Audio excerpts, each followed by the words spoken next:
Hey, tonight we're diving into one of the most fascinating journeys in the history of our planet, the story of what it was like to be the very first human on Earth. We'll time travel back nearly 6 million years to meet our earliest ancestor and experience the challenges, triumphs, and everyday struggles of becoming human. But before you get comfortable, take a moment to like the video and subscribe, but only if you genuinely enjoy what I do here. And let me know in the comments where you're tuning in from and what time it is for you. It's always fascinating to see who's joining us from around the world.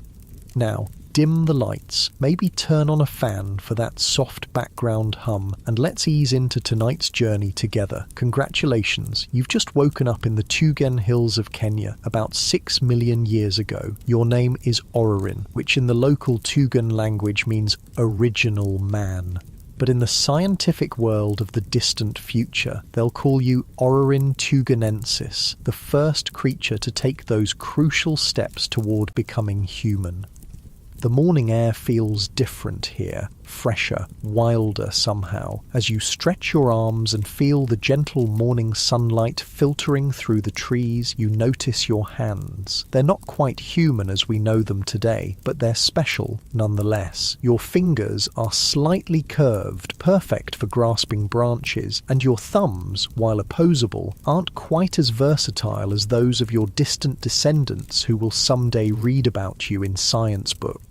The good news is that you found yourself in a beautiful forest landscape with plenty of food and water nearby. The bad news? This world is unimaginably dangerous, and you're neither the strongest nor the fastest creature around. You carefully climb down from your sleeping spot in the trees. Unlike modern humans who would topple over immediately, you're still quite comfortable moving around in the branches. Your toes are more flexible than those of humans today, allowing you to grip the branches as you descend. But there's something unique about you, something that sets you apart from all the other apes in this ancient forest. When you reach the ground, you stand up on your two legs. Standing on 2 feet doesn't seem remarkable to modern humans. It's just what we do. But for you, living 6 million years ago, it's a revolutionary adaptation. No other ape spends as much time walking upright as you do. Your thigh bones, what scientists will someday call your femurs, have a special shape that makes bipedal walking more efficient. The neck of your femur is elongated and the head is angled forward, design features that would one day become standard in the human lineage.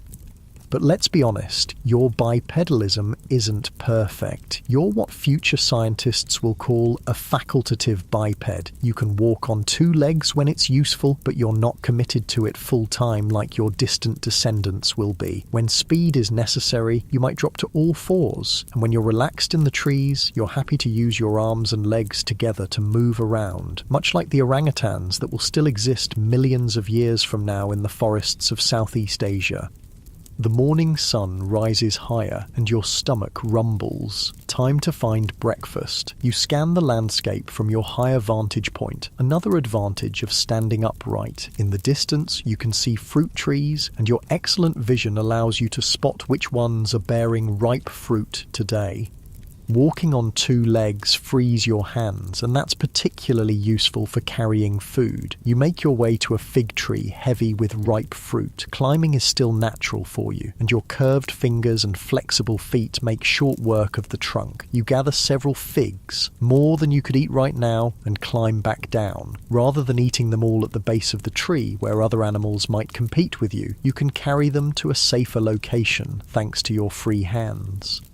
Your diet is quite varied. Your teeth tell the story of your eating habits. Future paleoanthropologists will examine them carefully. Your back molars have thicker enamel than those of other apes, allowing you to crunch through nuts and seeds. Your front teeth aren't as specialized for tearing through tough plant materials as they are in other apes. You're an omnivore, eating what's available: fruits, nuts, berries, leaves, and occasionally insects or small animals.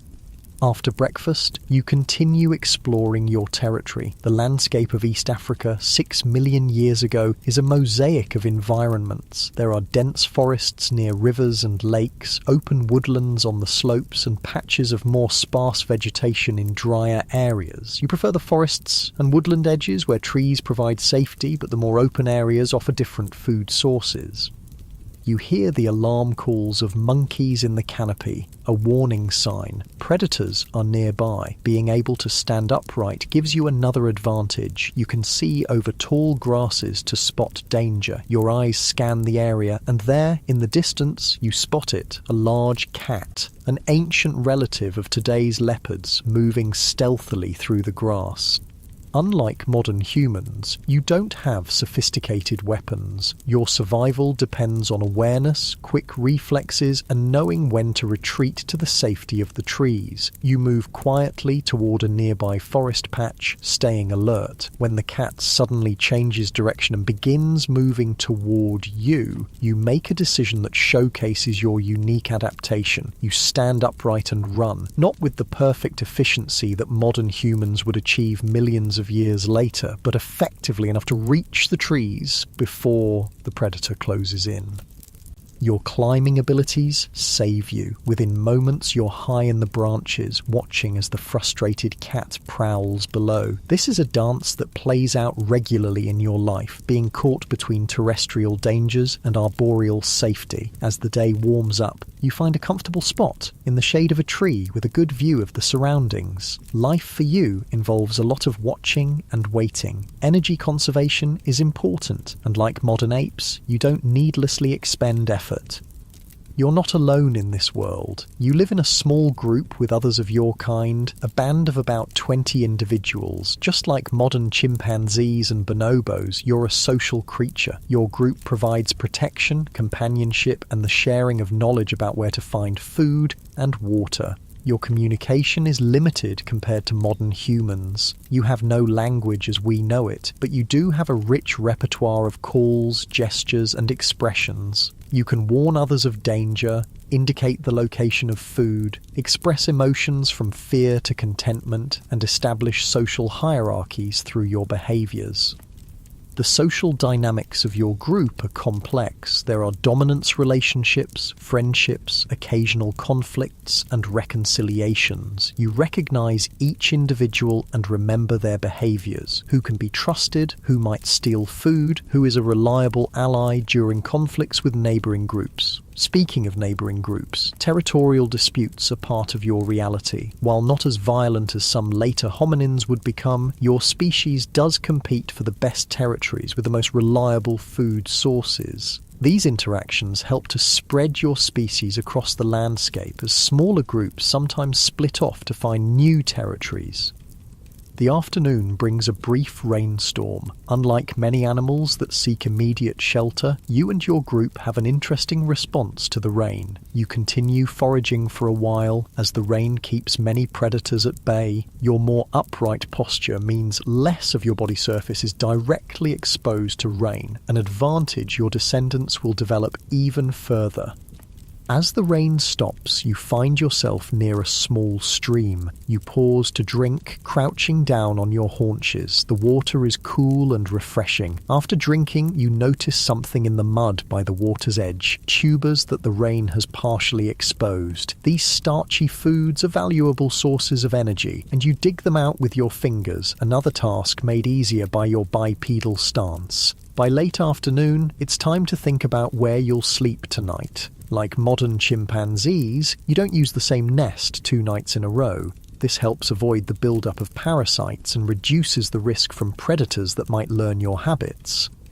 You find a suitable tree with branches that fork in a way that will support your weight comfortably. Using your impressive climbing abilities, you ascend to about 15 feet off the ground, high enough to be safe from most predators. You begin breaking small branches and folding them into a rough platform. This nest-building behavior is something you share with the great apes, but it's becoming more sophisticated in your species, with better construction that creates more comfortable sleeping platforms.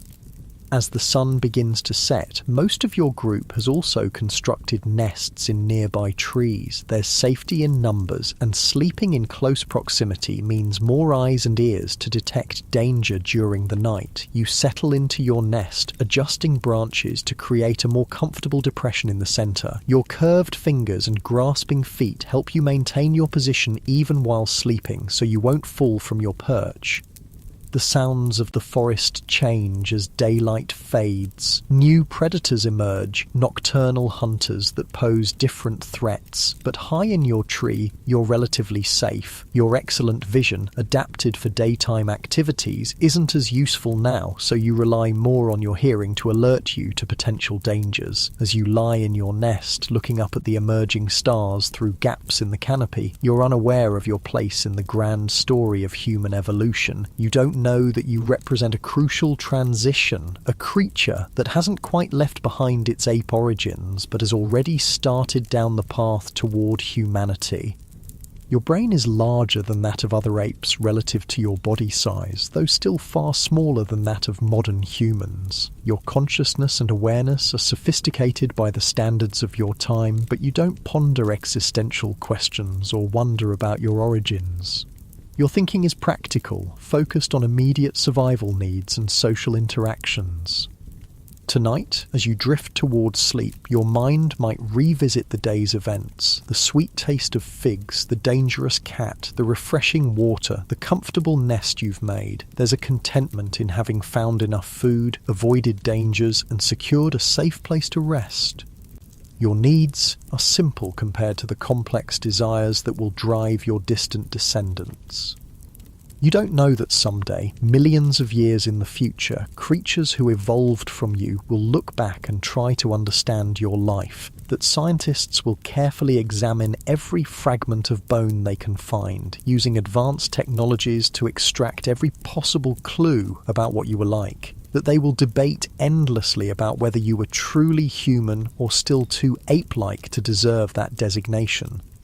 What you do know is that tomorrow will bring new challenges. You'll need to find food again, avoid predators again, navigate social interactions again. Your life 6 million years ago is a constant balancing act between risk and reward. Every day requires careful decisions: when to climb down from the trees, which foods to pursue, how to interact with other members of your group, where to sleep when night falls.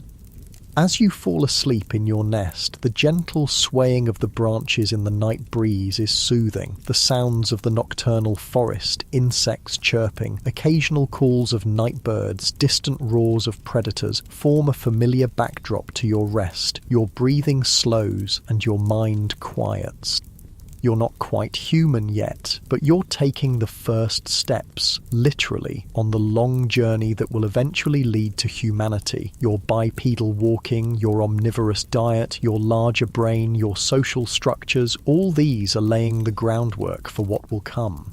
The path from you to modern humans is neither straight nor inevitable. There will be many branches in the evolutionary tree, most ending in extinction, but your adaptations contain the seeds of future success.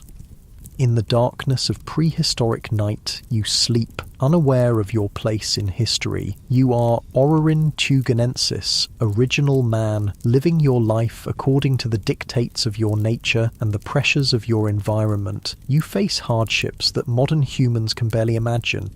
Yet, you persist. And in that persistence lies the essence of what it means to be human, the ability to adapt, to overcome, to find ways to survive and even thrive in a challenging world.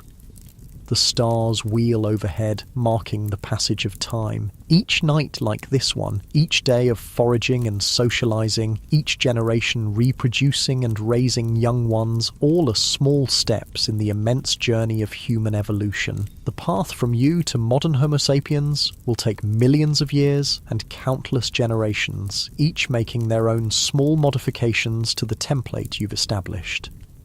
Tomorrow will be another day in your life, another day of being the almost human in a world that belongs to no species but is shared by all. But for now, you rest, cradled in the branches of an ancient African tree, under stars that shine as brightly now as they will 6 million years in the future. when your descendants will look up and wonder about their origins.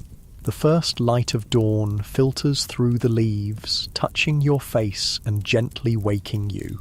Another day begins in the Tugan Hills of ancient Kenya. You stretch carefully in your nest, mindful of the height. The night passed peacefully, with no disturbances serious enough to fully wake you. You look around and see the other members of your group also beginning to stir in their nests. Some are already climbing down from their sleeping spots, ready to begin the day's foraging. You join them, descending the tree with practiced ease. Your curved fingers and flexible feet make this vertical journey simple and safe. Once on the ground, you instinctively rise to your bipedal stance. Standing upright isn't something you think about, it's just one of the ways your body moves. When you need to cover distance across open ground, walking on two legs feels natural. When you need to move quickly, you might drop to all fours for short bursts. And when you're in the trees, you use all four limbs in various combinations to climb, swing, and navigate the complex three-dimensional environment of the forest canopy. Your bipedal walking is unique among the creatures of your time. The forest is full of monkeys that occasionally stand upright for brief moments, but none walk bipedally as consistently as you do. This adaptation is still evolving. Your legs aren't as long relative to your arms as they will be in your distant descendants. Your knees and hips can fully extend, allowing you to stand straight, but your gait isn't as energy efficient as it will become in later hominins.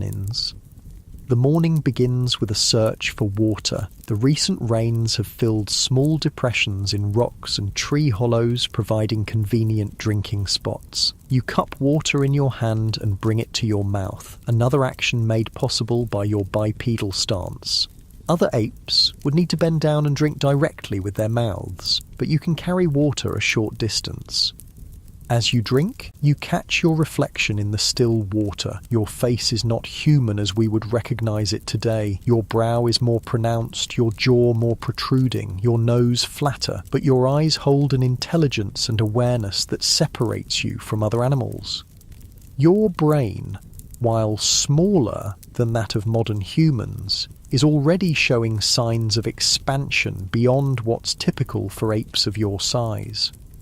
After drinking, your attention turns to food. The good news is that your environment provides a variety of options. The bad news is that finding enough calories each day requires constant attention and effort.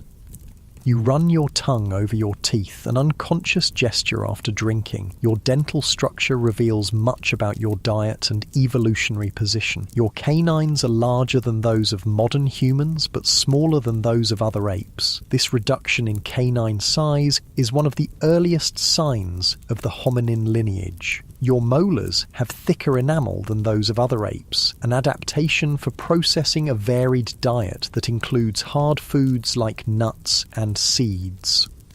Today, you decide to begin your foraging in a patch of woodland where you found tubers before. Walking on two legs allows you to see over the tall grasses, spotting any predators that might be waiting in ambush. It also frees your hands for carrying food or using simple tools.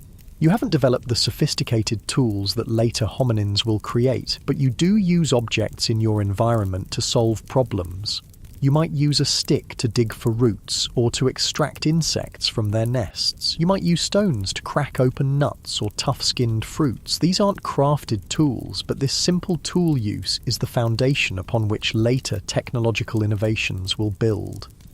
As you forage, you're joined by several others from your group. There's safety in numbers, more eyes to watch for danger, more individuals to ward off competitors. Your social structure isn't as complex as it will become in later human species, but it's already more sophisticated than that of most other animals. You communicate with your companions through a combination of vocalizations, gestures, and facial expressions. You don't have language as modern humans understand it, but you can convey basic information, the location of food, the presence of danger, emotional states from fear to contentment. These communication skills are crucial for maintaining group cohesion and cooperation.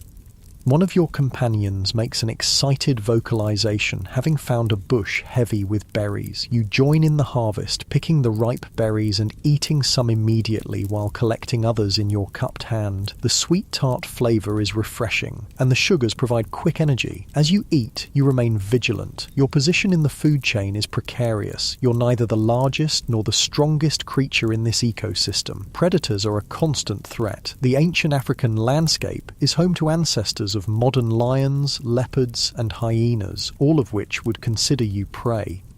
A rustling in the nearby grass sends a jolt of alertness through your group. Everyone freezes, eyes and ears focused on detecting the potential threat. After a moment, a small antelope emerges, itself wary of predators. Your group relaxes slightly, but the brief alarm has reminded everyone of the need for constant vigilance. The morning continues with this pattern of foraging and watchfulness. You move from one food source to another, never staying in one place too long. This nomadic lifestyle is necessary. Staying in a single location would quickly deplete the available food and increase vulnerability to predators that might learn your habits.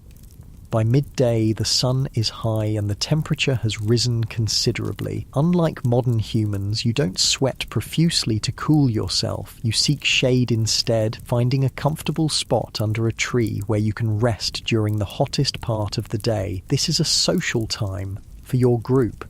Individuals groom one another, removing parasites and strengthening social bonds. The grooming patterns follow the social hierarchy of the group. Dominant individuals receive more grooming than they give. As a social activity, this grooming is about more than just hygiene. It's a way of reinforcing relationships and reducing tensions within the group. Your position in the social hierarchy influences many aspects of your life. Access to preferred food sources, mating opportunities, sleeping spots. The hierarchy isn't rigid though. It can shift based on coalitions between individuals, and your own status might rise or fall depending on your health, strength, and social alliances. There are distinct physical differences between males and females in your species, what scientists call sexual dimorphism. Males are generally larger and more muscular, while females are somewhat smaller but no less capable of navigating the challenging environment. These differences are less pronounced than in some ape species, but more noticeable than they will be in modern humans. As the afternoon progresses and the temperature begins to drop, your group becomes active again. The evening foraging session is crucial. You need to consume enough calories to sustain you through the night, and you need to find suitable trees for constructing your night nests. You move deeper into the forest where fruit trees are more abundant. Walking upright through the undergrowth gives you advantages. You can see further, move more efficiently on two legs through the terrain, and keep your hands free for gathering food or using tools. You come across a fig tree that's dropping ripe fruit. It's a bonanza. Figs are packed with sugar and nutrients, but you're not the only one who's noticed this resource. A group of monkeys is already in the tree, harvesting the best fruits. This is where your bipedal adaptation proves valuable in yet another way. You can stand at the base of the tree and collect the fruits that the monkeys drop or knock down. While they feast in the canopy, you and your group gather the windfall below. It's a form of passive cooperation that benefits both species, though neither is aware of this ecological relationship. While collecting figs, you notice something interesting in the soft ground, a patch of disturbed earth where a recent rainstorm has exposed some roots. Using a stick, you dig deeper, uncovering starchy tubers that will provide substantial nutrition. Your omnivorous diet and ability to exploit various food sources are key advantages that will serve your lineage well in the coming millions of years. Your digging activity attracts attention from younger members of your group. They watch closely, learning this food-gathering technique through observation. This cultural transmission of knowledge, learning by watching others, is another trait that will become increasingly important in the hominin lineage. The afternoon wears on, and your group gradually moves toward an area with suitable trees for night nests. Along the way, you pass a small stream. Some members of your group stop to drink, while others use the opportunity to wash some of the fruits they've collected, rinsing off dirt and insects. This simple washing behaviour isn't quite tool use, but it shows a level of intelligence and problem solving that exceeds that of most animals. You understand cause and effect, that washing food in water makes it more palatable and removes unwanted elements. As you approach the stream, you walk with the characteristic gait of Orrorin tugenensis. Future paleoanthropologists will study the details of your leg bones to understand how you moved. The head of your femur, your thigh bone, is large and faces forward, an adaptation for bipedal walking. The neck of the femur is elongated and has a special internal structure with thicker bone on the underside, designed to handle the stresses of upright walking. Yet your bipedalism isn't identical to that of modern humans. Your feet still have more curved toes, better for grasping branches, your legs aren't as long relative to your body size, and your pelvis hasn't fully adapted to the demands of birthing offspring with larger brains. That challenge will face your descendants millions of years in the future. At the stream, you pause to drink and to wash some tubers you've collected. Your reflection in the water shows a creature that exists at the boundary between two worlds. Not quite ape, not quite human. Your face has a prominent brow ridge and a somewhat protruding jaw, but it's less prognathic than that of other apes. Your canine teeth are reduced compared to other apes, but still larger than those of modern humans. As you drink, ripples suddenly spread across the water's surface. Something large is moving nearby. You freeze, then slowly raise your head to scan the area. There, partially concealed by reeds at the water's edge, is a crocodile, an ancient relative of today's Nile crocodiles. You back away slowly, alerting others in your group with a low vocalization. This predator is especially dangerous near water, where its ambush tactics are most effective. Your bipedal stance allows you to spot this threat before it can strike, giving you precious seconds to retreat to safety. The encounter with the crocodile reminds everyone of the constant dangers in this environment. The group moves away from the stream, continuing toward the area where you'll make your night nests. Along the way, you pass through a patch of grassland between forest sections. Here, your bipedal locomotion proves valuable once again. Standing upright in the tall grass gives you a better view of your surroundings. You can see over vegetation that would obscure the vision of a quadrupedal animal of similar size. This improved sightline helps you spot both potential food sources and dangers from a greater distance. The grassland is home to various herbivores, ancient relatives of today's antelopes, zebras, and other African ungulates. These grass eaters are always alert for predators, and their behaviour provides an early warning system that benefits your group. If they suddenly flee, it's a signal that a predator may be approaching. You watch a group of ancient bovids grazing peacefully. Their continued calm feeding reassures you that no immediate danger is present. Still, you move through this open area efficiently, aware of your vulnerability away from the trees. As you walk, your gait reveals the transitional nature of your bipedalism. It's not the perfect, energy-efficient stride that modern humans will develop, with their longer legs and specialized foot arches. Your walk requires more muscular effort, and you fatigue more quickly than your distant descendants will. But compared to moving on all fours, your bipedal walking allows you to cover ground more efficiently while keeping your hands free. The sun is beginning to sink lower on the horizon as your group reaches a suitable area for making night nests. The trees here are tall with many forking branches, perfect for constructing safe sleeping platforms. Before climbing, everyone takes the opportunity to forage a bit more, gathering the last food of the day.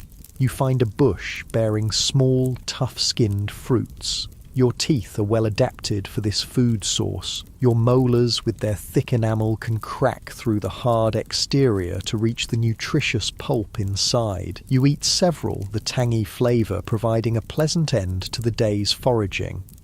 As twilight approaches, you select a tree and climb up to a suitable height. Using branches and foliage, you construct a night nest, a simple platform that will cradle your body during sleep. This nest-building behavior is something you share with modern great apes, a connection to your evolutionary past.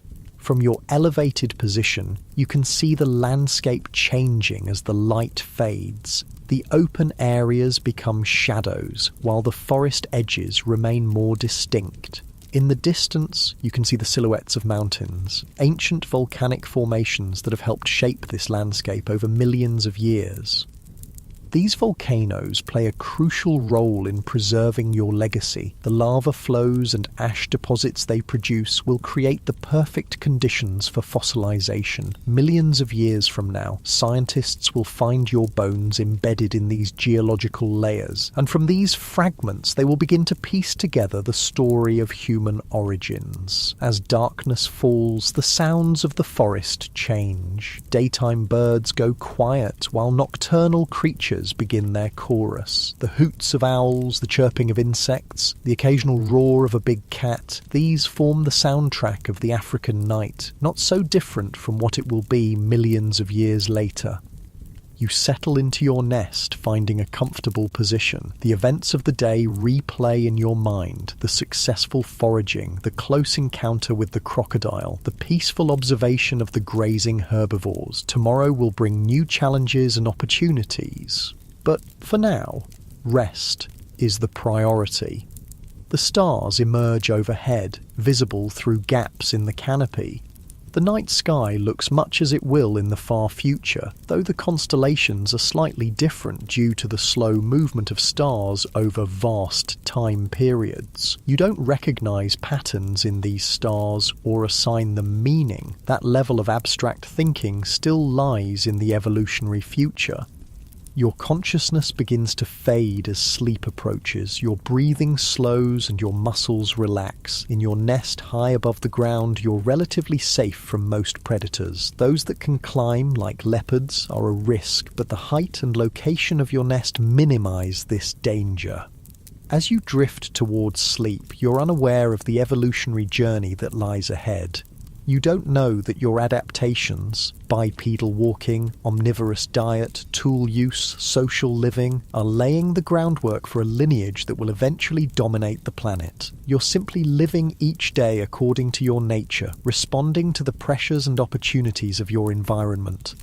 In the darkness, surrounded by the sounds of the ancient African night, you sleep. Your dreams, if you have them, are probably simple. Replays of daily activities, emotional responses to events, perhaps preparations for future challenges. Your consciousness is sophisticated for your time, but lacks the complex layers of abstraction and self-awareness that will characterize your distant descendants. Tomorrow will bring another day of foraging, avoiding predators, and navigating social interactions. The eternal cycle of life for Ororuntuganensis, the original man who stands at the very beginning of the human story.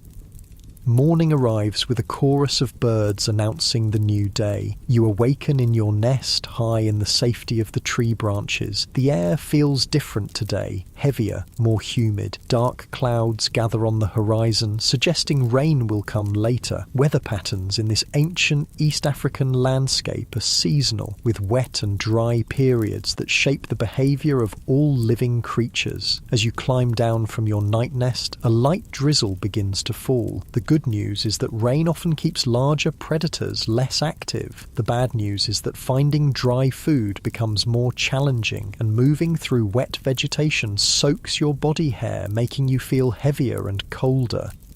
You pause halfway down the tree, sheltering under a thick branch as the rain intensifies briefly. Your bipedal adaptation isn't just useful for walking, it also helps in situations like this. Standing upright under the branch, you can use your free hands to groom your wet fur, squeezing out excess moisture. Your ancestors who walked on all fours wouldn't have this advantage. The internal structure of your femur, that thigh bone that future scientists will examine so carefully, reveals the story of your bipedalism. Inside the bone, the cortical layer, the dense outer part, is thicker on the underside of the femoral neck. This isn't visible on the outside, but this hidden feature helps the bone withstand the stresses of walking upright. It's a signature of bipedal movement that will help future paleoanthropologists understand your place in the human story. The rain eases to a gentle patter and you continue your descent. On the ground, you rise to your characteristic bipedal stance. Your feet are different from those of modern humans. Your big toe is still somewhat divergent, useful for grasping branches when climbing, but when you walk, your feet function effectively for bipedal locomotion, with the beginnings of the arch structure that will become more pronounced in later hominins. Today's first priority is finding food, made more urgent by the rain. Wet conditions make some food sources more accessible. Earthworms come to the surface, snails become more active, and certain plants become easier to pull from the softened ground. Your omnivorous diet and adaptable foraging strategies are among your greatest strengths. You move through the wet forest, your eyes scanning constantly for food and danger. Your bipedal stance keeps your head higher than it would be if you walked on all fours, giving you better visibility in the vegetation. You spot a fallen tree that's been decomposing for some time, a potential goldmine for grubs and insects. Using a stick as a simple tool, you poke and pry at the rotting wood. This basic tool use doesn't involve crafting or modifying objects, but it's still a significant cognitive step beyond what most animals can do. You're using an object from your environment to solve a problem, accessing food that would otherwise be hard to reach.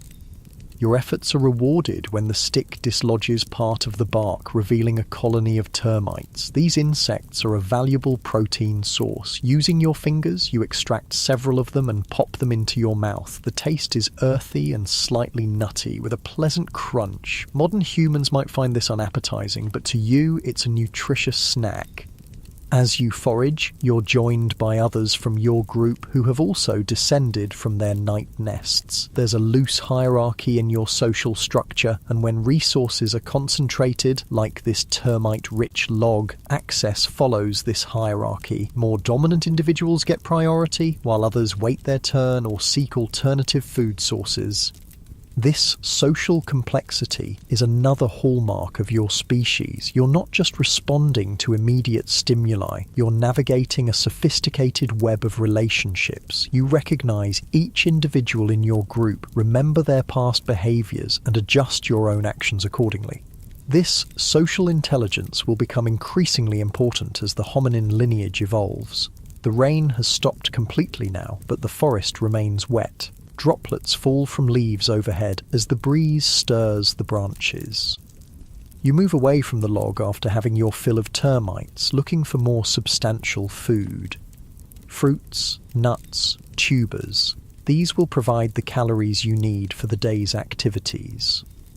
You come across a patch of small, starchy roots that the rain has made easier to extract from the ground. Using your fingers and occasionally your teeth, you pull several from the soil, brushing off the dirt before eating them. They're fibrous and not particularly flavorful, but they provide valuable carbohydrates and help fill your stomach. As you forage, you remain alert for sounds or movements that might indicate danger. The good news about your evolutionary position is that you're smarter and more adaptable than most animals. The bad news is that you're neither the strongest nor the fastest creature in this ecosystem, and many predators would see you as potential prey.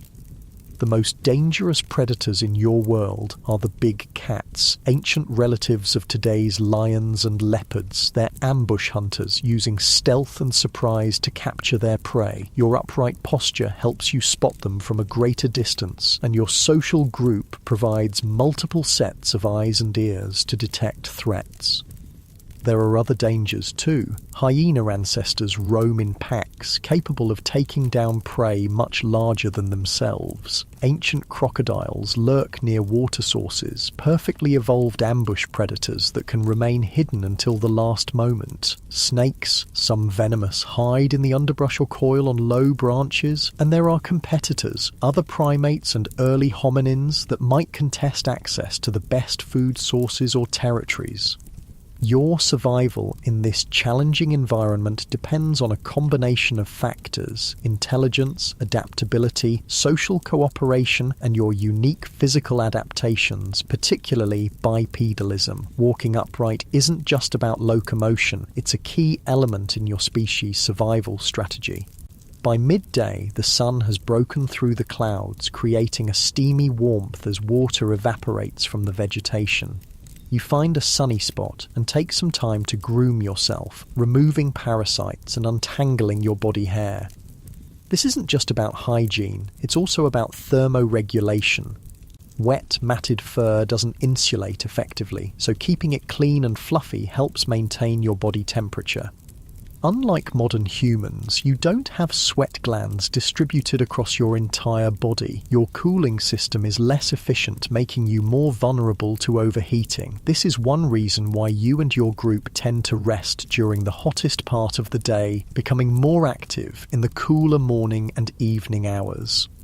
As you groom, you observe the activities of other creatures in the forest. A group of monkeys moves through the canopy overhead, their chattering and branch shaking revealing their position. Birds of various species flit between trees, some hunting insects disturbed by the monkey's passage. A pair of small antelope browse cautiously at the forest edge, ready to flee at the first sign of danger. This awareness of other species and their behaviours is part of your ecological intelligence. You know which animals are threats, which are potential competitors for food, and which are harmless or even useful as warning systems. This knowledge isn't taught or learned consciously. It's acquired through observation and experience, becoming an intuitive part of how you navigate your world. After resting, you and several others from your group move toward a nearby stream. Water is essential, and in this landscape it's found in rivers, streams, lakes, and seasonal ponds. The recent rain will have replenished water sources and possibly created new temporary pools. Approaching water always requires caution. Predators know that prey animals must drink, so water sources are prime hunting locations. Your group moves carefully, scanning for any signs of danger before approaching the stream. The water is clear and cool, refreshing after the humid warmth of the day. Your bipedal stance again proves useful. You can wade into shallow water while keeping your head well above the surface, an advantage when crossing streams or foraging in marshy areas. Some food sources like certain aquatic plants with edible roots are more accessible to a creature that can stand upright in shallow water.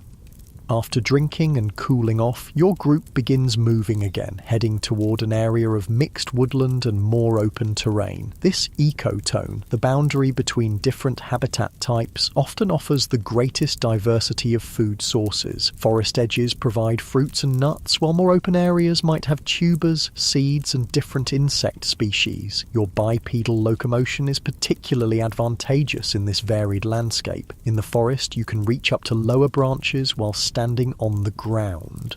In more open areas, you can see over tall grasses to spot both food resources and potential threats.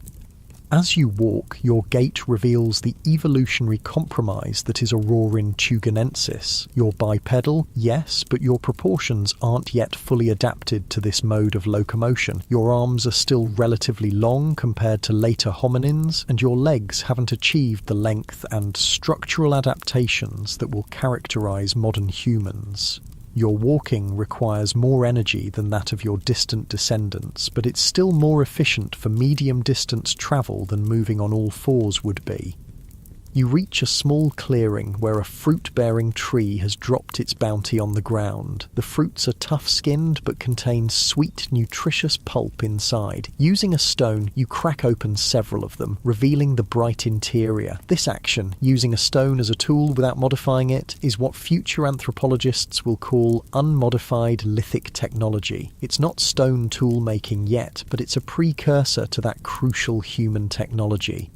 As you eat, you notice movement at the forest edge. A female from your group is approaching with a small infant clinging to her. Reproduction and child rearing in your species share characteristics with both apes and later hominins. Infants are born relatively developed compared to modern humans, capable of clinging to their mothers from birth, but they still require extended care and protection, learning essential skills through observation and practice over several years. The presence of infants affects group dynamics and movement patterns. Groups with young travel more slowly and may avoid riskier food-gathering strategies, but the extended childhood of your species also allows for more learning and the development of more complex skills, a pattern that will become increasingly important in hominin evolution. The afternoon continues with more foraging, social interaction, and vigilant awareness of the surroundings. Your group moves through the landscape, never staying in one place too long. This nomadic lifestyle is necessary for a species that doesn't cultivate food or store resources for future use. You go where the food is, when it's available, following the ancient rhythms of seasonal abundance and scarcity. As the day begins to wane, your attention turns to finding suitable trees for night nests. Security is the primary consideration. Trees that are difficult for predators to climb, with branches strong enough to support your weight but high enough to be safe from ground predators. Before climbing, you gather a few more fruits to eat in your nest. Carrying food is another activity made possible by your bipedal adaptation. With hands free, you can transport resources from where they're found to where they can be safely consumed, an advantage that few other animals possess. As you select a tree and begin to climb, your body reveals its dual adaptation for both arboreal and terrestrial life. Your curved fingers and flexible feet make climbing natural and efficient. Your arms are strong and capable of supporting your body weight as you move through the canopy.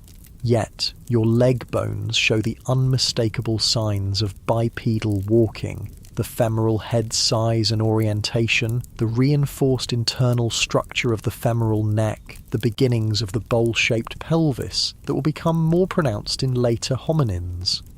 You are, in essence, a transitional form, a creature adapted for both tree life and ground dwelling. This versatility is a key to your success in an environment that includes both forested areas and more open terrain. From your vantage point in the tree, you watch as the sun begins to set. The landscape is transformed by the golden light of late afternoon. From this height, you can see the diversity of the ancient East African environment. Forests near water sources, more open woodlands on slopes, grasslands in drier areas. This mosaic of habitats provides a variety of food sources and challenges, driving the adaptations that will eventually lead to modern humans. Your attention is suddenly drawn to movement in the distance. A group of large predators, ancient relatives of modern lions, is moving through the open terrain, heading toward a water source. They're too far away to pose an immediate threat, but their presence reinforces the constant danger that shapes your existence. These predators, however, may have played a role in driving the evolution of your bipedal locomotion, the ability to see over tall grass, to spot predators from a distance, to carry food to safer locations for consumption, to use hands for wielding defensive tools or throwing objects. All these advantages of bipedalism contribute to survival in a predator-rich environment. As twilight deepens, you begin constructing your night nest. This isn't a simple matter of finding a comfortable spot to lie down. It's an architectural process that demonstrates considerable intelligence and planning. You break and bend branches to create a platform, weaving them together for stability. You add softer vegetation for comfort. The completed nest is sturdy, secure, and concealed enough to avoid attracting predators' attention. Nest building is a behavior you share with the great apes, a connection to your evolutionary past, but your nests show adaptations specific to your species. They're often constructed higher, with more attention to security features reflecting the particular pressures of your environment. As darkness falls, you settle into your nest, your day's foraging having provided enough nutrition to sustain you through the night. Below, in the gathering darkness, the forest comes alive with the sounds of nocturnal creatures, the hoots of owls, the chirps of insects, the occasional roar of a big cat or laugh of a hyena. These sounds might be alarming to modern humans, but to you they're the familiar soundtrack of the African night. From your safe perch, you look out at the stars emerging in the clear night sky. The patterns they form are the same ones that your distant descendants will one day map into constellations, use for navigation, and weave into their mythologies. But for you, they're simply points of light in the darkness, neither understood nor named.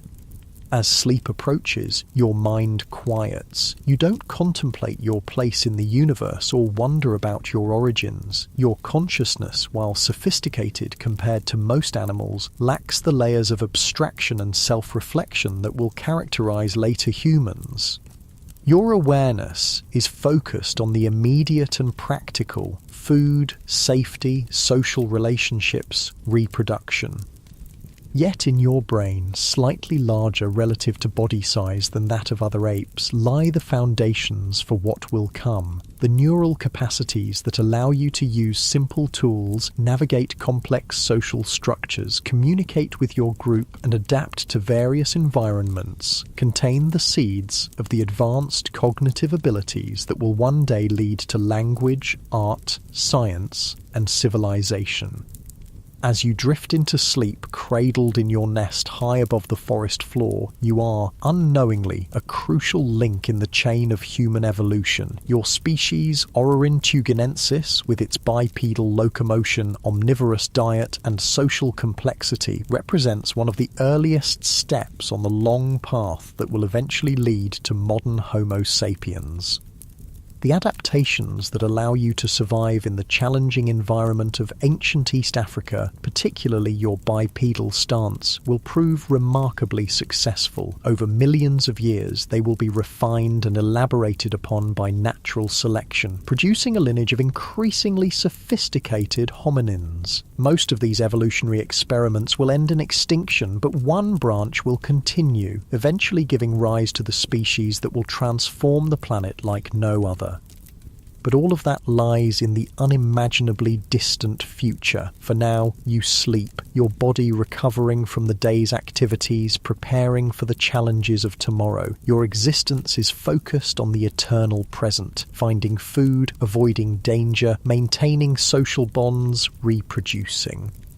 The grand narrative of human evolution continues through you, one day at a time, one generation at a time, in the endless process of adaptation and survival. The night deepens around your sleeping form, the stars wheel overhead, and the ancient African landscape continues its slow geological transformation. Volcanic activity in the region is gradually creating the conditions that will preserve traces of your existence. Bones that will fossilize in sedimentary layers, protected by overlying volcanic deposits, waiting to be discovered 6 million years in the future by curious descendants who will piece together the story of their origins from these fragile remains. The night passes peacefully, and dawn once again brings a new day to the ancient Kenyan landscape. The air this morning is clear and cool, with no sign of yesterday's rain. As sunlight filters through the leaves, you stir in your nest, gradually awakening to the sounds of the forest. Your sleep has been deep and restorative. The night nest you constructed served its purpose well, keeping you safely elevated above ground predators and comfortable enough for uninterrupted rest. This ability to create secure sleeping places is one of the advantages that separates you from many other animals in your environment. As you become fully awake, your first sensation is hunger. Digestion has emptied your stomach overnight, and finding food will be your primary motivation for the day ahead. Unlike modern humans who might plan meals days in advance or store food for future use, your relationship with food is immediate and constant. Eat when you find it, because you never know when the next meal will come. You descend from your night nest with practiced ease, your curved fingers and flexible feet making the vertical journey simple and safe. Once on the ground, you rise to your bipedal stance. This morning, you're alone. The other members of your group have descended from their nests earlier or built them in different trees. Being temporarily separated from your group isn't unusual. The social structure of Orrorin tugenensis is looser than what will evolve in later hominin species. Your groups form what scientists would call a fission-fusion society, where individuals come together and separate throughout the day depending on circumstances. This flexible social organisation allows for more efficient foraging when food is scattered and better defence when predators threaten. You begin walking through the forest, your bipedal gait now fully awake and coordinated. With each step, the unique biomechanics of your species are displayed. The extended knee joint, the angled femur, the beginnings of the arched foot. These features aren't as developed as they will be in later hominins, but they already show clear adaptations for upright walking. The internal structure of your femur, invisible but crucial, bears the telltale signs of bipedalism. The cortical bone on the underside of the femoral neck is thicker than on top, a response to the stresses of walking upright. This hidden feature will be one of the key pieces of evidence that future paleoanthropologists use to establish your place in the human family tree. As you walk, you scan the environment for both food and potential danger. Your eyes, forward-facing with stereoscopic vision, give you excellent depth perception, useful for both navigating through complex forest environments and judging distances when using tools. Your colour vision, superior to that of many mammals, helps you identify ripe fruits and other edible plants. Your first find of the morning is a patch of berries growing on low bushes. You gather several handfuls, eating as you pick. The sweet tart flavour is pleasant and the sugars provide quick energy to start your day. But berries alone won't sustain you. They're mostly water and quick-burning carbohydrates. You'll need more substantial food as the day progresses. As you forage, you're aware of the different strategies employed by your species. One of the advantages of bipedalism is that it allows for what scientists will later call systematic foraging, the ability to efficiently harvest food from scattered sources and carry it either for immediate consumption in a safer location or to share with others in your group. This gathering behaviour, made possible by your free hands and upright stance, is an early version of what will become a crucial hominin adaptation. Future species will elaborate on this basic pattern, developing containers, tools for harvesting, methods of food processing, and eventually agriculture, all building on the foundation of bipedalism and free hands that you represent.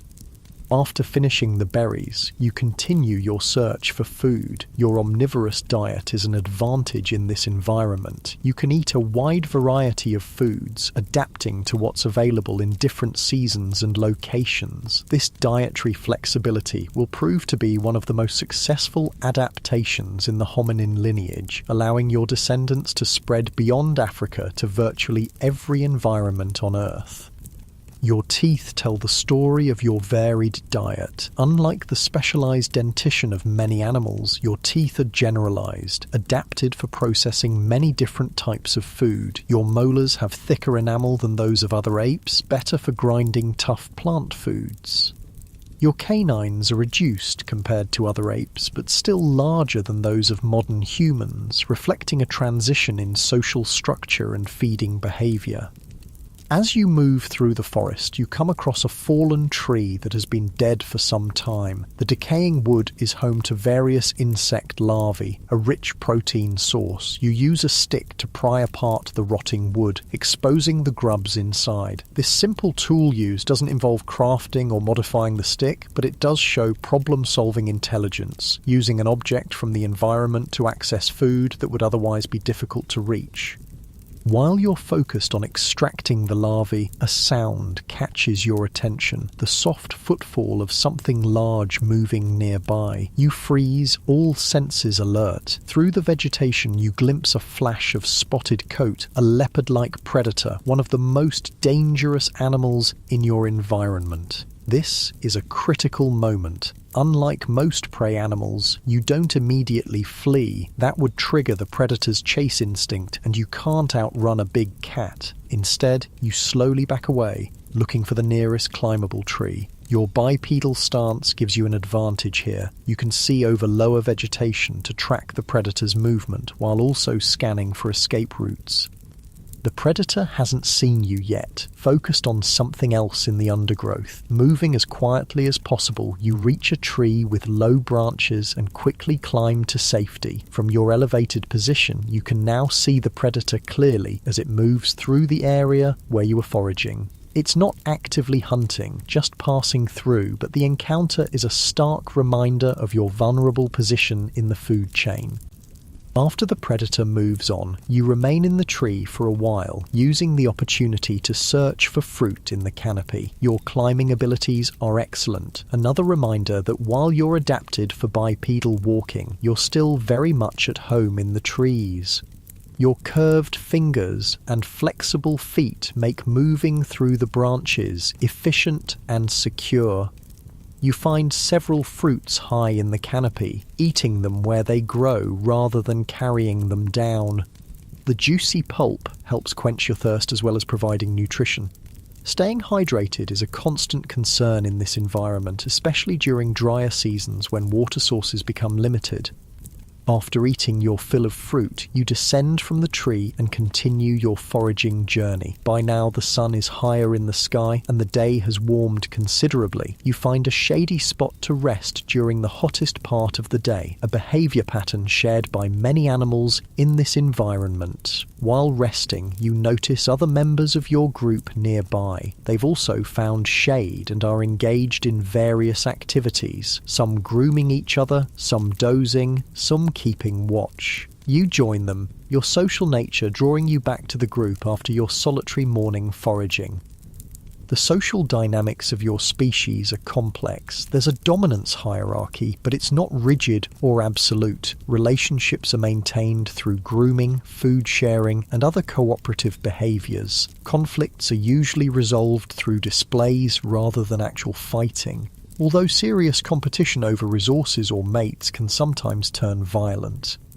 One of the older females in the group approaches you, making a soft vocalization that signals friendly intent. She begins grooming your back and shoulders, searching for parasites and untangling your body hair. This grooming serves multiple purposes: hygiene, parasite control, and social bonding. You relax under her ministrations, the tension from your predator encounter gradually easing.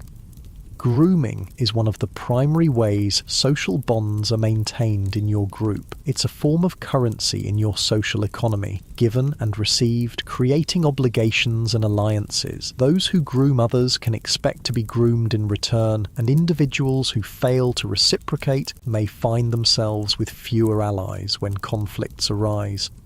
After being groomed, you return the favour, carefully searching through the female's hair for ticks and other parasites. Your hands, freed from locomotor duties by your bipedal adaptation, are perfect for this fine manipulation. The precision grip that allows you to pick small insects from another's fur is the same adaptation that will eventually enable your descendants to create sophisticated tools, art, and technology. As the afternoon progresses and the temperature begins to drop, your group becomes more active again. There's still more foraging to be done before nightfall, and water sources need to be visited. The group moves together now, heading toward a small stream about half a kilometre away. Walking in a group offers protection, more eyes to spot danger, more individuals to deter predators. Your bipedal locomotion allows you to cover this distance relatively efficiently, though not with the same energy economy that modern humans will eventually develop. Your proportions: arms still relatively long compared to legs, and the details of your hip, knee and ankle structure make walking more energetically costly for you than it will be for later hominins. Still, bipedalism offers significant advantages for your species. It frees your hands for carrying food, using tools, or signalling to others in your group. It allows you to see over tall grass and vegetation, spotting both food sources and potential dangers from a greater distance. And it helps you regulate body temperature by exposing less surface area to direct sunlight, an important consideration in the tropical environment you inhabit. Reaching the stream, everyone drinks deeply. Water is life in this environment, and staying hydrated is essential. After drinking, some members of your group take the opportunity to wash foods they've collected, rinsing off dirt and insects from fruits and tubers. This simple food processing behavior doesn't qualify as tool use, but it does demonstrate a level of intelligence and cause and effect understanding that exceeds that of most animals. While at the stream, you notice something interesting in the soft mud of the bank. Footprints. Some are clearly from familiar animals, antelope, boar, various birds, but some appear to be from members of your own species, perhaps from yesterday or earlier today. You don't consciously recognize these as footprints in the abstract sense that modern humans would, but you do register them as signs of recent presence, adding to your mental map of who moves through this territory and when. Millions of years from now, similar footprints left by later hominins will be preserved in volcanic ash at a place called Laetoli, providing future scientists with direct evidence of bipedal walking in your evolutionary descendants. Your own footprints here by the stream will not be preserved. The next rain will wash them away, but they are part of the same evolutionary story. As your group moves away from the stream, heading toward an area of mixed woodland and grassland, you spot a broken branch with several termite holes. Using a long grass stem, you probe one of the holes, then withdraw it to find termites clinging to the stem. This fishing technique, a more sophisticated form of tool use than simply using found objects, shows the cognitive capabilities of your species. This termite fishing behavior is significant because it involves modifying an object from the environment, selecting and possibly trimming the grass stem for a specific purpose. It's not as complex as the tool manufacture that will characterize later hominins, but it does demonstrate planning, fine motor control, and understanding of cause and effect. Cognitive abilities that exceed those of most non-human animals. The rest of the afternoon is spent in continued foraging, now focusing on more substantial foods that will sustain you through the night. You find a patch of starchy roots that require some effort to dig up but provide valuable calories. Using both hands and occasionally a digging stick, you extract several of these roots, sharing some with younger or older group members who might struggle to obtain them independently. This food-sharing behavior is another important aspect of your species' social structure. While not as formalized or extensive as it will become in later hominins, the sharing of food helps maintain group cohesion and ensures that all members have access to nutrition. It's particularly important for those who are too young, too old, or temporarily unable, due to injury or illness, to forage effectively for themselves. As the day begins to wane, your group gradually moves toward an area with suitable trees for night nests. The western sky is painted with the orange and gold of sunset, and the air is cooling rapidly, a reminder of the temperature fluctuations that characterize this environment. Nights can be surprisingly cool, even in equatorial regions, especially during certain seasons. Before climbing to build your night nest, you search for one more meal, something to sustain you through the night. You find a bush bearing small hard fruits with edible seeds inside. Your molars, with their thick enamel, are perfect for cracking these open, accessing the nutritious kernels within. You eat several, the rich, slightly nutty taste satisfying your hunger. With darkness approaching, you select a tall tree with many branching limbs, ideal for nest construction. You climb efficiently, your curved fingers and flexible feet making the ascent easy despite your fatigue from the day's activities. At a suitable height, about 5 meters above the ground, you begin breaking and bending branches to create a platform. Nest construction is a sophisticated behavior that involves planning, manipulation of materials, and understanding of structural principles. Your nest isn't simply a pile of branches, it's a carefully constructed platform with a depression in the center for your body, strong enough to support your weight throughout the night, and concealed enough to avoid attracting predators' attention. This nest-building ability is something you share with the great apes, a connection to your evolutionary past, but your nests show specific adaptations related to your more terrestrial lifestyle and the particular predators in your environment. They're often higher, more robustly constructed, and better concealed than those of more fully arboreal apes. As you finish your nest and settle in for the night, other members of your group are doing the same in nearby trees. There's security in numbers. Even when sleeping, multiple individuals can alert the group if danger approaches. The distribution of nests isn't random. Dominant individuals often claim the most secure positions, while those lower in the hierarchy make do with less optimal locations. Night falls fully, transforming the landscape. Your daytime visual acuity gives way to other senses. Hearing becomes paramount, with every snap of a twig or rustle of leaves evaluated as a potential threat. Your sense of smell, while not as acute as that of many predators, helps you detect some dangers even in darkness. From your elevated position, you watch as nocturnal life emerges. The eyes of small mammals reflect momentary gleams of moonlight. Insects create a constant background chorus. Occasionally, the calls of night birds or the distant roar of a predator pierce the darkness. These sounds are part of the natural rhythm of your world, sometimes concerning but mostly familiar. As your body relaxes towards sleep, your mind processes the day's events. This isn't the abstract thinking or self-reflection that will characterize modern humans, but it is a form of cognitive processing that helps consolidate memories, particularly those related to food sources, dangers, and social interactions. Your brain, while smaller than that of modern humans, is already showing the expansion that will become a hallmark of the hominin lineage. Compared to other apes of similar body size, your brain is slightly larger, particularly in areas related to spatial awareness, manual dexterity, and social cognition, all adaptations that support your bipedal, tool-using, socially complex lifestyle.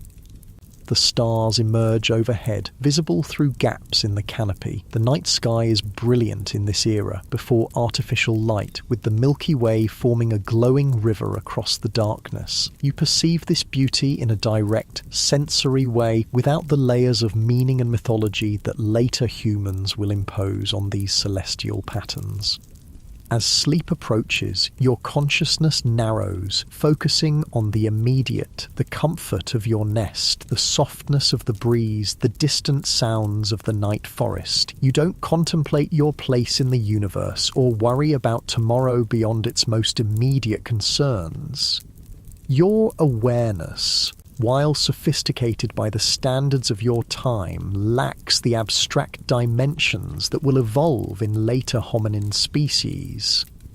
Yet in your brain and body are the seeds of what will come. Your bipedal locomotion, omnivorous diet, manual dexterity, social complexity, and cognitive flexibility contain the foundations upon which natural selection will build. Over millions of years, these basic adaptations will be refined and elaborated, producing a lineage of increasingly sophisticated hominins, culminating in Homo sapiens, a species that will transform the planet in ways unimaginable to you. But all of that lies in the unthinkably distant future. For now, you sleep, your body recovering from the day's exertions, preparing for tomorrow's challenges. Your existence is focused on the eternal present, finding food, avoiding danger, maintaining social bonds, reproducing. The grand narrative of human evolution continues through you, one day at a time, one generation at a time, in the endless process of adaptation and survival. As you drift into deeper sleep, your breathing becomes slow and regular. Your mind, freed from the constant vigilance of waking hours, might dream, perhaps replaying significant events from the day, processing emotions, or preparing responses to potential future scenarios. These dreams aren't verbalized or abstract, they're primarily sensory and emotional, reflecting the immediate, concrete nature of your consciousness.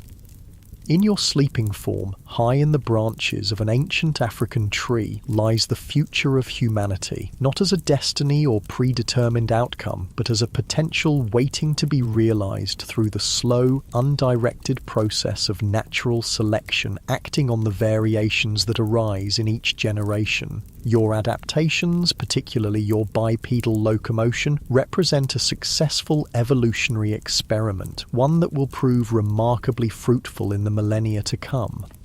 The night deepens around you, the stars wheel overhead, and the ancient landscape continues its gradual transformation. Geological processes, volcanism, erosion, sedimentation, are slowly creating the conditions that will preserve traces of your existence. Bones that find their way into sedimentary layers protected by overlying volcanic deposits will eventually fossilize, becoming the precious fragments from which future scientists will reconstruct the earliest chapters of the human story. Morning light gradually filters through the leaves, gently touching your face with warmth. Another day begins in the ancient landscape of the Tugen Hills. You awaken slowly, your body and mind transitioning from the deep rest of night to the alert awareness needed for survival. The sounds of the forest, bird calls, rustling leaves, distant animal movements form a familiar backdrop to your emergence into consciousness.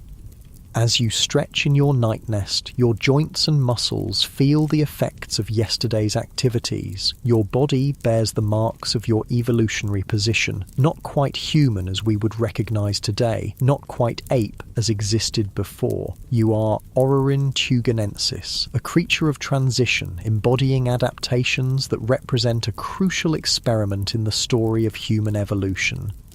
You descend from your night nest with practiced movements, your curved fingers and flexible feet finding secure holds on the trunk and branches. On the ground, you rise to your characteristic bipedal stance. This morning ritual, climbing down from safety and assuming the upright posture that defines your lineage, is repeated across the forest as others from your group also begin their day. Today, your group seems more cohesive than yesterday. Rather than dispersing for solitary foraging, everyone is staying closer together. This behavioral flexibility, sometimes spreading out, sometimes clustering, is an adaptive response to changing conditions. Perhaps there were predator sounds during the night, or perhaps it's simply the subtle social currents that flow through your group, temporarily drawing members closer together. A female with a young infant clings to her appears at the edge of the gathering. Her presence changes the group's dynamics subtly. Mothers with young receive special consideration, often given access to better food sources and offered more protection. This caregiving behavior, extended beyond immediate family bonds, is a foundation for the increasingly cooperative social structures that will evolve in later hominins. The infant, only a few months old, clings to its mother's fur with remarkable strength. Unlike the helpless newborns of modern humans, your species' infants are born more developed, capable of holding on during travel. Still, they require extended care and protection, creating a lengthy period of dependency during which they learn essential survival skills through observation and imitation. This extended childhood, though not as prolonged as it will become in later human species, is a key adaptation in your lineage. It allows for more learning, more brain development after birth, and more transmission of knowledge between generations. The seeds of cultural learning, which will become the hallmark of later humans, are already present in your species' child-rearing practices. Your attention turns to the day's first priority: finding food. Hunger is a constant companion in your world, where no meal is guaranteed and energy expenditure is continuous. Your bipedal adaptation helps in this eternal quest for nutrition, allowing you to see farther, travel more efficiently, and carry gathered foods to safer locations for consumption or sharing. This morning, the group moves together toward a grove of fruit-bearing trees that were spotted the previous day. Walking on two legs through the mixture of forest and more open terrain, you maintain a steady pace. Your gait isn't the perfect, energy-efficient stride that modern humans will develop, but it's effective for your needs and environment.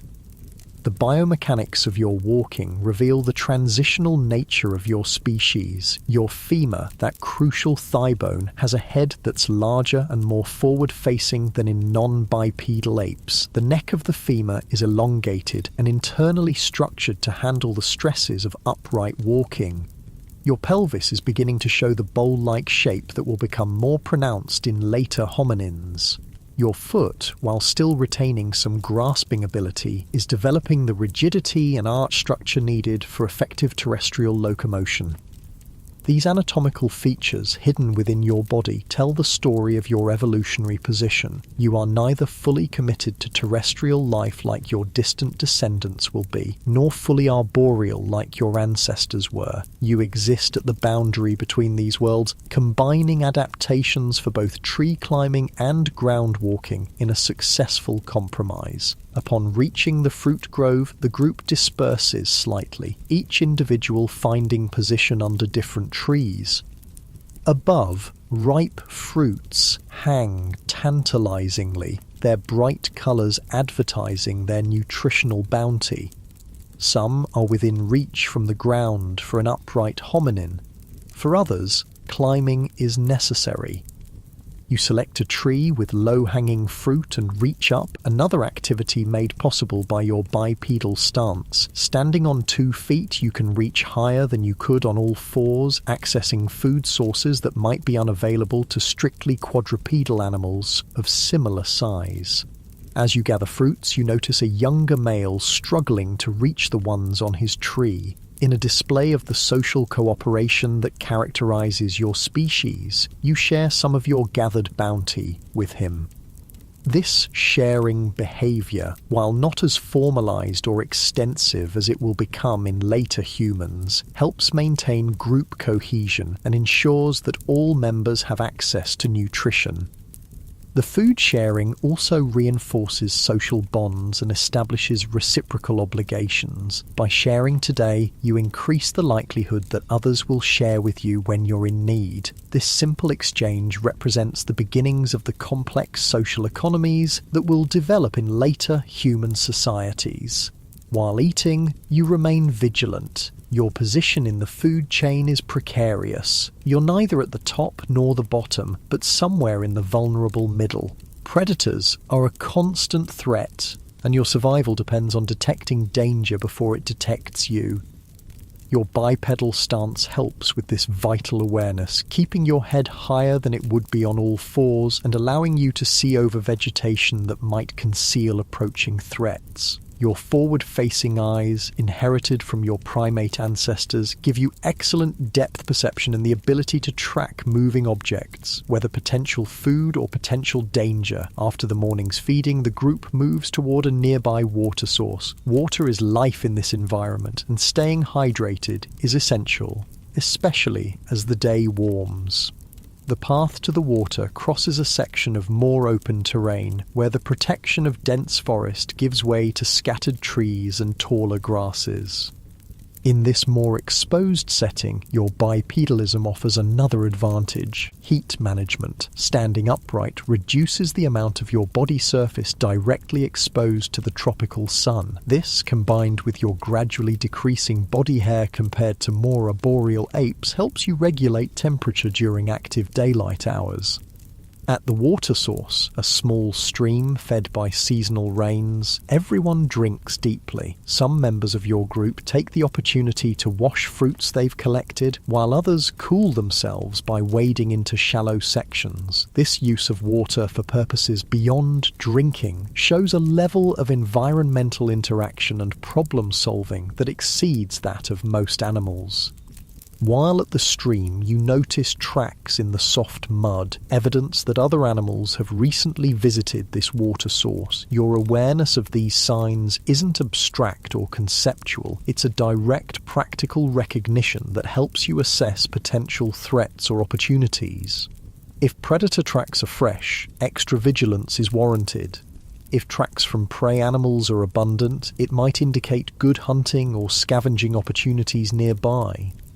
The group spends the hottest part of the day in the shade near the water. This period of relative inactivity is not wasted. It's filled with social interaction, grooming, rest, and monitoring of the surroundings. Energy conservation is important in an environment where food supplies are unpredictable and every calorie counts. During this rest period, you observe a female from your group gathering long grass stems. With careful manipulation, she's crafting what appears to be a simple tool, a probe for extracting insects from their nests or burrows. This tool-making behavior, while primitive compared to what will come later, shows planning, fine motor control, and understanding of material properties. The ability to create and use tools, even simple ones, is facilitated by your bipedal adaptation. With hands freed from locomotor duties, you can manipulate objects with a precision that quadrupedal animals cannot match. This manual dexterity, combined with your growing cognitive capabilities, lays the groundwork for the technological innovations that will characterize the hominin lineage. As the afternoon progresses and the temperature begins to drop, the group becomes more active again. There's still foraging to be done before nightfall, and suitable trees for night nests need to be located. But today, there's an additional factor influencing the group's movement: the presence of unfamiliar individuals detected at the periphery of your territory.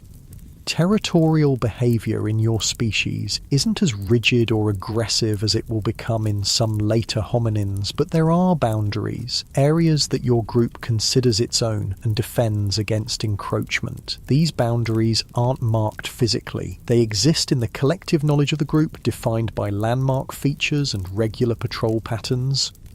The detection of outsiders triggers a specific response from adult males in your group. They move toward the perceived boundary, making loud vocalizations and displaying aggressive postures. This territorial defense behavior is another aspect of your social complexity, involving cooperation among group members and recognition of us versus them. You join the group moving toward the boundary, though you remain slightly behind the largest, most dominant males. As you approach the edge of your territory, you can see the intruders, a small group of individuals similar to yourselves but not part of your established social unit. They might be a splinter group from a neighbouring territory, exploring potential new areas as their own resources become strained. The confrontation that follows is more display than combat. Both groups vocalize loudly, gesture aggressively, and occasionally throw objects or break branches. Physical contact is rare and usually limited to pushing or grappling rather than serious injury-inflicting attack. This pattern of high-intensity display with limited actual violence is a common conflict resolution mechanism among social primates. After several minutes of this ritualized confrontation, the intruders retreat. Your group has successfully defended its territory without serious injury to any member, an optimal outcome in evolutionary terms. The maintenance of exclusive access to resources within your territory ensures better nutrition for your group while avoiding the potentially catastrophic costs of serious injury or death in physical combat. With the territorial dispute resolved, the group returns to foraging, now focusing on finding enough food to sustain everyone through the night. Different individuals employ different strategies, some climbing trees for fruits, others digging for roots or tubers, some searching under logs for insect larvae. This diversity of foraging techniques is another adaptive advantage, allowing your species to exploit a wide range of food sources. Your own strategy this afternoon involves finding a particular type of nut that grows on bushes in more open areas. These nuts are hard-shelled but contain rich fatty kernels that provide concentrated energy. Using a stone as a hammer and another as an anvil, you crack open several nuts, extracting the nutritious contents. This use of unmodified stones as tools, what scientists will later call unmodified lithic technology, doesn't involve crafting or shaping the stones, but it does require selecting appropriate ones for the task and using them effectively. It's a form of tool use that demonstrates your cognitive abilities and problem-solving skills. As the day begins to wane, your attention turns to finding suitable trees for night nests. Security is the primary consideration. Trees that are difficult for predators to climb, with branches strong enough to support your weight but high enough to be safe from ground-dwelling threats. Before climbing to build your nest, you gather a few more fruits to eat once settled. This final foraging of the day ensures that you won't go to sleep hungry, which could interfere with rest and recovery. Carrying food, another ability made possible by your bipedal adaptation, allows you to eat in the safety of your nest rather than being vulnerable on the ground after dark. You select a tall tree with many branching limbs and climb efficiently to a suitable height. Using the gathered materials, you construct your night nest, a platform of broken and bent branches, lined with softer foliage for comfort. The construction process demonstrates your manual dexterity, spatial awareness, and understanding of structural principles. As twilight deepens into night, you settle into your nest. From this elevated position, you can see other members of your group also preparing for night in nearby trees. The distribution forms a loose circle, with more vulnerable individuals, mothers with young older or injured members, often positioned toward the center, surrounded by more capable defenders. The stars emerge in the darkening sky, forming patterns that will remain largely unchanged for the millions of years between your time and that of your distant descendants. The moon, waxing toward full, casts a silvery light over the landscape, creating a world of shadows and subtle illumination. As your body relaxes towards sleep, your mind processes the day's events, the successful foraging, the territorial defense, the social interactions within your group. This cognitive processing isn't the abstract reflection that modern humans would recognize, but it's a form of learning and memory consolidation that helps you adapt and survive in your challenging environment. Your species, Orrorin tuganensis, represents one of the earliest experiments in hominin evolution. Your bipedal locomotion, omnivorous diet, manual dexterity, tool use, and social complexity contain the seeds of what will become the human lineage. Not all of these experiments will succeed. Many branches of the hominin family tree will end in extinction, but some adaptations, particularly bipedalism, will prove remarkably successful, persisting through millions of years of evolution. In the darkness of prehistoric night, cradled in your nest high above the ancient African landscape, you sleep, unaware of your place in the grand narrative of human evolution. You are simply living your life according to the dictates of your nature and the pressures of your environment, responding to immediate needs and challenges without concern for the distant future or the deeper past. Yet in your sleeping form lies a potential that will gradually unfold over millions of years. The adaptations that allow you to survive in the challenging environment of ancient East Africa, particularly your bipedal stance, will prove remarkably successful. Over countless generations, natural selection will refine and elaborate upon these basic adaptations, producing a lineage of increasingly sophisticated hominins. The path from you to modern Homo sapiens is neither straight nor inevitable. It will wind through various species, Australopithecus, early Homo, Homo erectus, and others, each with its own unique adaptations and evolutionary experiments. Most of these branches will end in extinction, their particular combination of traits proving unsuccessful in the face of changing environments and competition. But one branch will continue, eventually giving rise to a species that will transform the planet like no other. The journey from Orrorin to modern humans spans nearly 6 million years, a timescale almost impossible for the human mind to truly comprehend. During this vast period, the Earth itself will change, continental positions will shift slightly, ice ages will come and go, sea levels will rise and fall, and through it all, the hominin lineage will continue to evolve, adapting to new challenges and opportunities. Your descendants will gradually develop longer legs and shorter arms, becoming more specialized for terrestrial bipedalism. Their feet will lose their grasping ability, developing rigid arches for more efficient walking and running. Their pelves will reshape to support upright posture, while still allowing for the birth of increasingly large-brained infants. Their hands will become more dexterous, with precision grips capable of crafting and using sophisticated tools. But perhaps the most dramatic changes will occur in the brain, starting from your somewhat enlarged brain, already showing signs of expansion beyond what's typical for apes of your size. The hominin lineage will experience a remarkable increase in brain volume and complexity. This neural evolution will eventually produce minds capable of language, abstract thought, creative expression, technological innovation, and cultural transmission of knowledge.